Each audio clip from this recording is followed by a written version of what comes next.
Shows ಕರೆದ್ರೆ payment ಸಿಗಲ್ಲ sir, ಅದಕ್ಕೆ ಎಲ್ಲೂ ಹೋಗಲ್ಲ ಸರ್. ಯಾಕೋ ಇಂಟ್ರೆಸ್ಟಿಂಗ್ ಆಗಿದೆಯೇ ಶೋ ಕರೆದು ಪೇಮೆಂಟ್ ಕೊಡದೇ ಇರೋದು? ಹಂಗಲ್ಲ ಸರ್, ಏನಂದರೆ ಇವಾಗ ಏನಾಗ್ಬಿಟ್ಟಿದೆ ಅಂದರೆ ವೈಡ್ಲಿ ಏನಾಗಿದೆ ಅಂದರೆ you have artist to perform.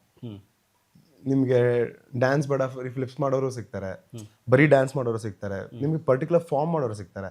So ಮುಂಚೆ ಥರ ಓಕೆ ಇವರೊಬ್ಬ ಆರ್ಟಿಸ್ಟ್, ಓಕೆ ಇವ್ರನ್ನ ಕರೆಸ್ ಡ್ಯಾನ್ಸ್ ಮಾಡೋಣ, ಆರ್ಟಿಸ್ಟ್ ಡ್ಯಾನ್ಸ್ ಮಾಡ್ತಿದ್ದಾರೆ ಅನ್ನೋ ಒಂದು ಇದು ಹೊಟ್ಟೋಗಿದೆ ಸರ್. ಈಗ ಐ ಥಿಂಕ್ ಆರ್ಟ್ ಅನ್ನೋದು ಒಬ್ಬ ಸಕ್ಕದಾಗ ಆರ್ಟ್ ಮಾಡಿದ್ರೆ ಅದನ್ನ ಎಲ್ಲರೂ ಅಪ್ರಿಷಿಯೇಟ್ ಮಾಡ್ತಾರೆ.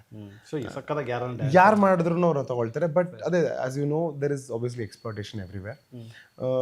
ಸೊ ಆ ನಿಟ್ಟಲ್ಲಿ ಮಾಡ್ತಾರೆ. ನಾನು ಸ್ವಲ್ಪ ಎಲಬ್ರೇಟ್ ಮಾಡ್ತೀರಿ ಎಕ್ಸ್ಪ್ಲೋಟೇಷನ್? ಎಕ್ಸ್ಪ್ಲೋಟೇಷನ್ ಅಂದ್ರೆ ಸರ್ ಇವಾಗ ನಾನು ನೋಡಿ, ನಾನು ವ್ಯೂಸ್ಗೂ ಅಥವಾ ನಾನು ಕಾಂಟ್ರವರ್ಸಿಗೂ ನಾನು ಕೇಳ್ತಾ ಟು ಎಜುಕೇಟ್ ಸಂಬಡಿ ಅದನ್ನ ಎಕ್ಸ್ಪ್ಲೋಟೇಷನ್ ಅಂತ ಅಂದಾಗ ಅಂದರೆ ಸರ್ ನನ್ಗೆ ಅನ್ಸೋದೇನಂದರೆ ಇವಾಗ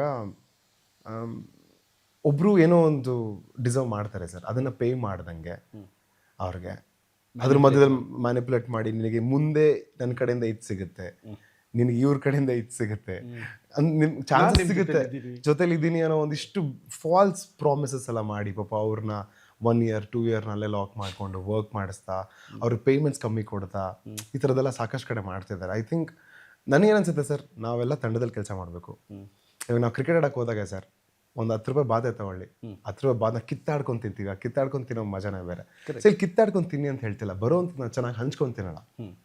ಅವಾಗೇನ ಯಾಕಂದರೆ ಪ್ರತಿಯೊಬ್ಬರದ್ದು ಒಂದು ಅಲ್ಲಿ ಟೈಮ್ ಅವ್ರದ್ದು ಟೈಮ್ ಕೊಟ್ಟಿರುತ್ತೆ ಸರ್, ಅದು ಅರ್ಥ ಆಗ್ತಿಲ್ಲ sir. Effort and definitely sir ಇದು ನಮ್ಮ ಜೀವನ, ನನ್ನ ಅಮೂಲ್ಯ ದಿನಗಳು, ನನ್ನ ಸಮಯ ಇಂಡಿವಿಜುವಲ್ ನಾನು ಕೊಡ್ತಾ ಇದ್ದೀನಿ, ಅದೇ ರೀತಿಯಲ್ಲಿ ಪ್ರತಿಯೊಬ್ಬರು ಕೊಡ್ತಾ ಇದ್ದಾರೆ.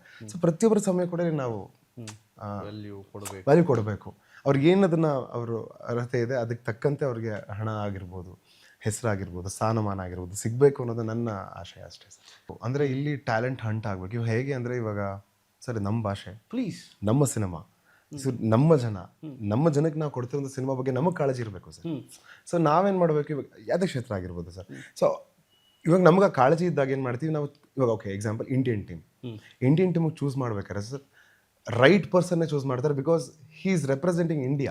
V have to win and he is representing India. So the same thing ಇಲ್ಲಿ ನಾವು ಚೂಸ್ ಮಾಡೋಂಥ ಪ್ರತಿ ಟೆಕ್ನಿಷಿಯನ್ಸ್ ಆಗಿರ್ಬೋದು, ಆ್ಯಕ್ಟರ್ಸ್ ಆಗಿರ್ಬೋದು, ಒಂದು ತಂಡ ಆಗಿರ್ಬೋದು ಸರ್, ಅವರು ನಮ್ಮ ಸಿನಿಮಾನ ರೆಪ್ರೆಸೆಂಟ್ ಮಾಡ್ತಿದ್ದಾರೆ, ನಮ್ಮ ಕನ್ನಡ. ಯಾಕಂದರೆ ಇದರಲ್ಲಿ ದಿಗ್ಗಜರು ಬಂದು ಹೋದಂಥ ಚಿತ್ರರಂಗ ಇದು. ಇದಕ್ಕೆ ಎಂಥ ಇತಿಹಾಸ ಇದೆ ಅಂದರೆ ನಾವಿಲ್ಲಿ ಇವತ್ತು ನಿಂತ್ಕೊಂಡು ಇಲ್ಲಿ ಊಟ ಮಾಡ್ತಿದ್ದೀವಿ ಅನ್ನೋ ವಿಷಯ ಹೇಳಿದ್ರೇ ಜನಕ್ಕೆ ರೋಮಾಂಚನ ಆಗುತ್ತೆ. ನಾವು ನಟ ಅಂತ ಹೇಳೋದನ್ನೇ ಜನಕ್ಕೆ ಆ್ಯಕ್ಟರಪ್ಪ ಅಂತ ಅವ್ರಿಗೆ ರೋಮಾಂಚನ ಆಗುತ್ತೆ, ನನಗೆ ಹೇಳ್ಕೊಳಕ್ಕೆ ರೋಮಾಂಚನ ಆಗುತ್ತೆ, ಅಂತ ಚಿತ್ರರಂಗದಲ್ಲಿ ಇದ್ದೀವಿ. ಸೊ ಇಲ್ಲಿ ನನಗನ್ಸಂಗೆ ಇದ್ರ ಮೇಲೆ ಕಾಳಜಿ ಇರಬೇಕು. ಅಂದರೆ ನಾವು ಮಾಡ್ತಿರೋ ಸಿನಿಮಾಗಳ ಮೇಲೆ, ಇಲ್ಲಿ ತರ್ತಿರುವಂಥ ಟ್ಯಾಲೆಂಟ್ ಮೇಲೆ ಕಾಳಜಿ ಇರಬೇಕು. ಸೊ ಆ ಥರ ಟ್ಯಾಲೆಂಟ್ ತಂದಾಗ ಸರ್ ಖಂಡಿತ ಉಳ್ಕೊಳ್ಳುತ್ತೆ, ಖಂಡಿತ ಜನ ನೋಡ್ತಾರೆ. ಅಂದರೆ ನೀವು ಹೇಳೋ ಇಷ್ಟೊಂದು ಜನ ಇದ್ದಾರೆ ಸರ್, ಇಷ್ಟೊಂದು ಜನ ಇದ್ದಾರೆ. ಅಂದರೆ ಸರ್ ನಾನು ಹೇಳ್ತಿರೋದು ಅಂದರೆ ಇಷ್ಟು ಜನ ಇದ್ದಾರೆ ಸರ್. ಇವಾಗ ಆಬ್ವಿಯಸ್ಲಿ ಅಲ್ಲಿ ನಾವು ಫಿಲ್ಟರ್ ಔಟ್ ಮಾಡಬೇಕಾಗತ್ತೆ ಸರ್, ಅದು ತಪ್ಪಿಲ್ಲ ಸರ್. ಯಾಕಂದರೆ ಅವ್ರಿಗೂ ಒಂದು ಅರ್ಥ ಆಗುತ್ತೆ, ನಾನು ಈ ಕ್ಷೇತ್ರಕ್ಕೆ ನಾನು ಸೇರ್ಪಡಲ್ಲ, ನನ್ನ ಸ್ಟ್ರೆಂತ್ ಬೇರೆ ಇದೆ, ನಾನು ಬೇರೆ ಕಡೆ ಕೆಲಸ ಮಾಡ್ಬೋದು ಅಂತ.